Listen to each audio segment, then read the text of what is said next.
வணக்கம், நான் தான் chef Deena. Welcome back to chef Deena's kitchen. நம்ம சேனலில் இன்றைக்கி வந்து பாஸ்தா எப்படி பண்ணுறது பார்க்க போகிறோம். இந்த பாஸ்தானா ஒயிட் சாஸ் வந்து எல்லாருக்கும் பிடிக்கும். பர்டிகுலர் நம்ம வீட்டில் இருக்க குழந்தைங்களுக்கு எல்லாருக்கும் ரொம்ப பிடிச்ச ப்ரிப்பரேஷன் இந்த ஒயிட் சாஸ். இந்த ஒயிட் சாஸ் பண்ண தெரியாமல் நிறைய பேர் இருக்காங்க. ஸோ இந்த ஒயிட் சாஸ் வச்சு இந்த பாஸ்தா எப்படி பண்ணுறது பார்க்க போகிறோம்.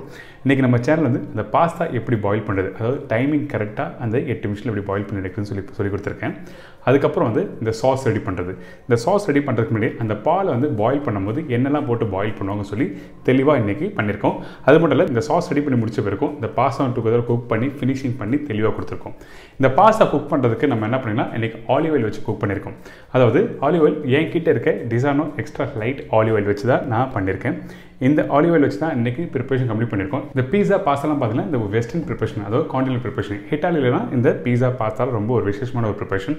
நம்ம ஊரில் எப்படி வந்து இந்த செக் எண்ணெய், அதாவது நெல்லெண்ணெய், கடலை எண்ணெய்லாம் செக்கில் கொடுத்து அரைச்சி யூஸ் பண்ணிக்கலாம், அதே மாதிரி தான் இந்த ஆலிவ்ஸ், முழு ஆலிவ்ஸை வச்சு இந்த ஆலிவ் ஆயில் ரெடி பண்ணுறாங்க. இதுலேயே வந்து வெர்ஜின் ஆயில் இருக்குது, அப்புறம் எக்ஸ்ட்ரா லைட் ஆலிவ் ஆயில் இருக்குது. ஸோ இப்போ இதெல்லாம் வச்சு நம்ம இன்றைக்கி ஒரு சூப்பரான ஸ்டைலில் டிசானோ எக்ஸ்ட்ரா லைட் ஆலிவ் ஆயில் வச்சு தான் இன்றைக்கி ப்ரிப்பரேஷன் ஸ்டார்ட் பண்ண போகிறோம். அது எப்படி பண்ணுறது பார்ப்போம். அதுக்கு முன்னாடி டிஷ்ஷுக்கு தேவையான பொருட்கள் பார்த்தலாமா.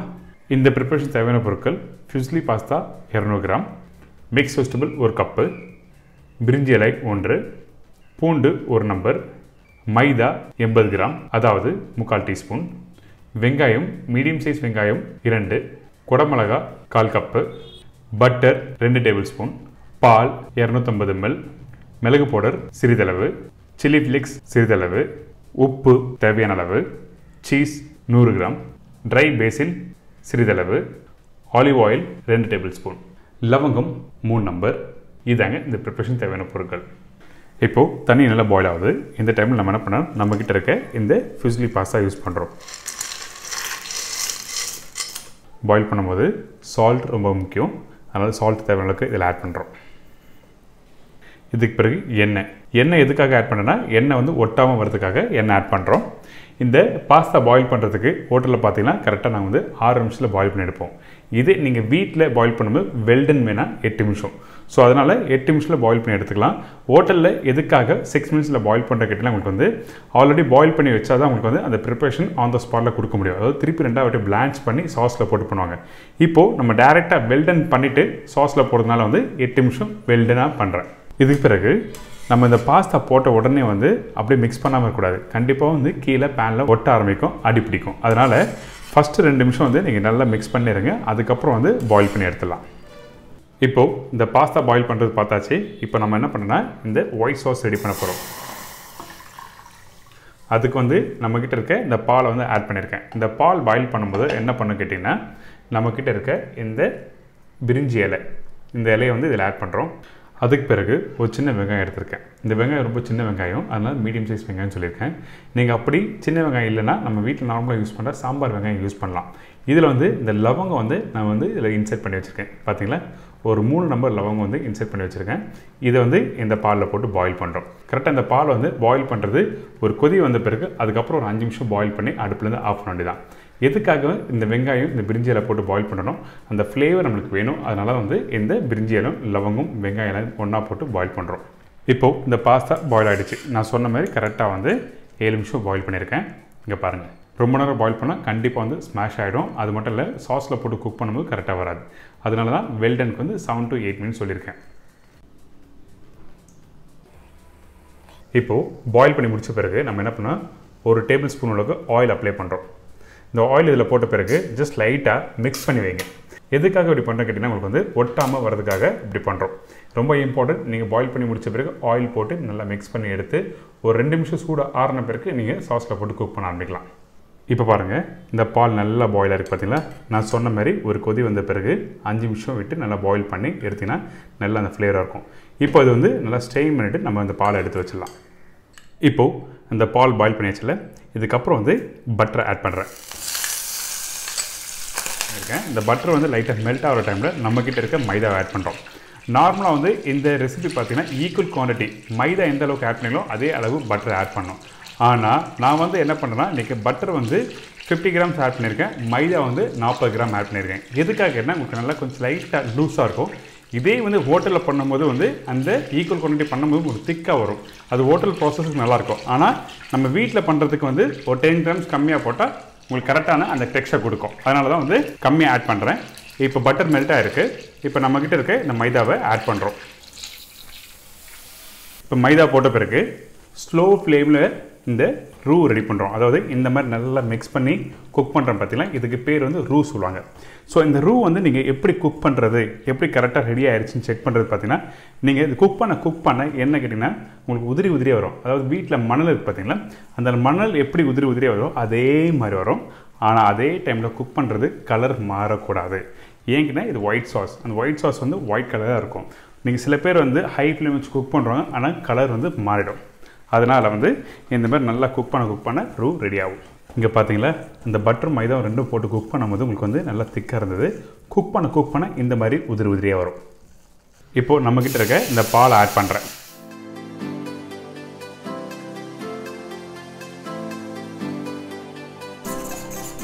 இந்த பால் ஆட் பண்ண பிறகு இந்த மாதிரி கெட்டியாகும். இதுதான் ஒயிட் சாஸ் சொல்லுவாங்க. இந்த ஒயிட் சாஸ் பேஸ் பண்ணால் நிறைய பேர் வந்து சீஸ் இல்லாமல் வந்து பீஸா பண்ணலாம்னு சொல்லிட்டு வீட்டில் பண்ணுறாங்க. இப்படியும் பண்ணலாம். நீங்கள் இந்த ஒயிட் சாஸ் நீங்கள் ரெடி பண்ணி வச்சுட்டு வீட்டில் எப்போனா யூஸ் பண்ணலாம். இந்த ஒயிட் சாஸ் ஸ்டோரேஜ் பண்ணுறது நீங்கள் ஒரு 2 to 3 days வந்து ஸ்டோரேஜ் பண்ணலாம். ஆனால் குக் பண்ணி முடிச்ச பிறகு வந்து ஒரு சின்ன பவுலில் ட்ரான்ஸ்ஃபர் பண்ணிட்டு மேலே லைட்டாக அப்ளை பண்ணினா, அதாவது பட்டர் அப்ளை பண்ணினா உங்களுக்கு வந்து ட்ரை ஆகாது. இப்போ இது மாதிரி நல்லா மிக்ஸ் பண்ணுறேங்க. இந்த ஒயிட் சாஸ் ரெடி ஆகிடுச்சு. இந்த பால் ஆட் பண்ண பிறகு ஜஸ்ட் ஒரு பாயில் வரணும். ரொம்ப நேரம் குக் பண்ணோன்னா அதே டைமில் ஒரு பாயில் வராமல் நீங்கள் குக் பண்ணாமல் இறக்கிட்டிங்கன்னா என்ன கேட்டிங்கன்னா உங்களுக்கு வந்து அந்த ஒயிட் சாஸ் கெட்டு போகிறதுக்கு நிறைய சான்சஸ் இருக்குது. அதனால் ஜஸ்ட் ஒரு பாயில் பண்ணுங்கள். அது மட்டும் இல்லை, நீங்கள் இதில் அந்த பாஸ்தா போட்ட பிறகு குக் பண்ணுவீங்க பார்த்தீங்களா, அந்த டைமில் என்ன பண்ணால் உங்களுக்கு கெட்டி ஆகிடும். ஸோ இந்த மாதிரி ப்ராப்ளம்லாம் அவாய்ட் பண்ணுறதுக்காக தான் நம்ம என்ன பண்ணோம், ஜஸ்ட் ஒரு பாயில் வந்த பிறகு இந்த ஒயிட் சாஸை அடுப்புலேருந்து ஆஃப் பண்ணி இறக்குனா இந்த சாஸ் ரெடி. இப்போ வாங்க இந்த பாஸ்தா இதில் ஆட் பண்ணி எப்படி குக் பண்ணி ஃபினிஷ் பண்ணலாம் பார்க்கலாம். நான் இன்றைக்கி பாஸ்தாக்கு Disano extra light olive oil use பண்ணி தான் நம்ம ப்ரிப்பரேஷன் ஸ்டார்ட் பண்ண போகிறோம்.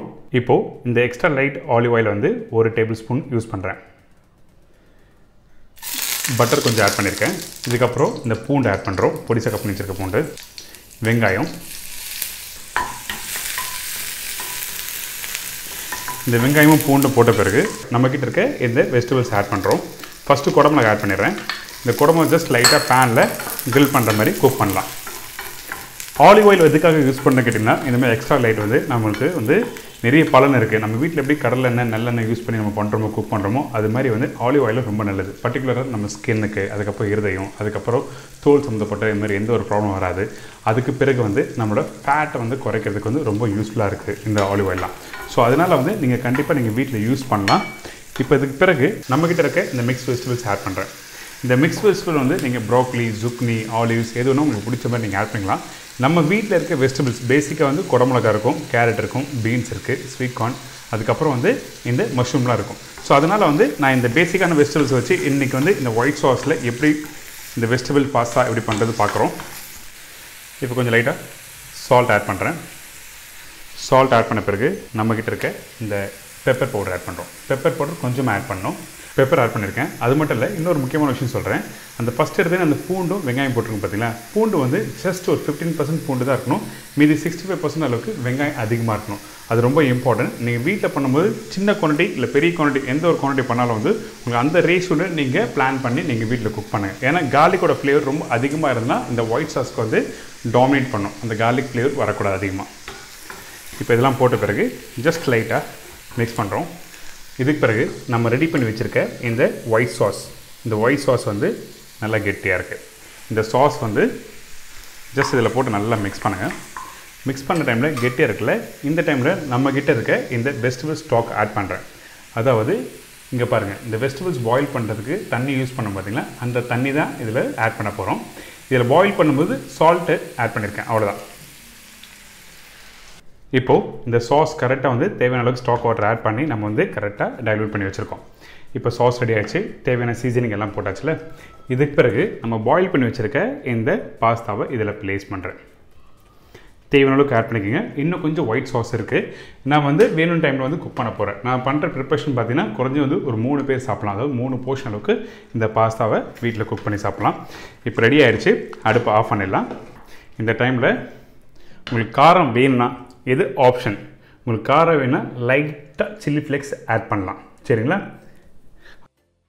அதுக்கு பிறகு என்கிட்ட இருக்க இந்த ட்ரை பேசில் லீஃப் பவுடரை ஆட் பண்ணுறோம். மார்க்கெட்டில் உங்களுக்கு ஃப்ரெஷ்ஷாக வந்து டைம் அப்படின்னா பேசில் இந்த மாதிரி லீஃப்லாம் கிடைக்கும். உங்களுக்கு வந்து ஒரேகனா இந்த மாதிரிலாம் கிடச்சதுன்னா நீங்கள் ஆட் பண்ணால் அந்த ஃப்ளேவர் நல்லாயிருக்கும். இப்போ வந்து எனக்கு வந்து ட்ரை பேசில் லீஃப் கிடச்சிருக்கு, அதனால தான் நான் யூஸ் பண்ணுறேன்.